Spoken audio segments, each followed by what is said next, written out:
네, 야권의 대권 주자 6명이 회동을 갖고 박근혜 대통령의 탄핵 사유를 확인했다며 본격적인 탄핵 추진 논의를 국회에 요청했습니다. 네, 새누리당 비주류 인사들의 모임인 비상시국회의도 열리고 있는데요. 국회 취재기자 연결해서 자세한 소식 알아봅니다. 이승국 기자 전해주시죠.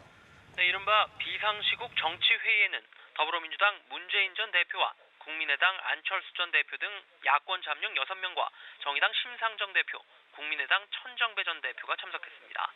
이들은 2시간가량의 회동이 끝난 뒤 8개 항목으로 이뤄진 합의문을 발표했는데요.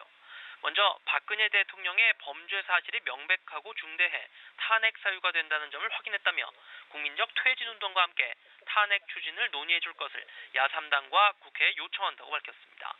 또한 아무것도 하지 말라는 국민의 뜻에 따라 박 대통령이 한일 군사정보보호협정 체결 등 국정 운영에서 완전히 손을 떼야 한다는데 인식을 같이 했다고 설명했습니다. 이와 함께 대통령 퇴진에 따른 국정 공백을 최소화하기 위해 국회 주도의 총리 선출과 과도내각 구성 등 세부 수습 방안을 조속히 마련할 것을 야3당에 요청하기로 했습니다.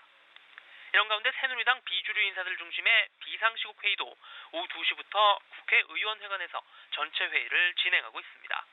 비상시국 회의는 이정현 대표 등 당 지도부의 즉각 퇴진에는 합의를 이뤘지만 여전히 박근혜 대통령의 거취에 대해서는 퇴진과 탄핵 등 의견이 엇갈리고 있는데요.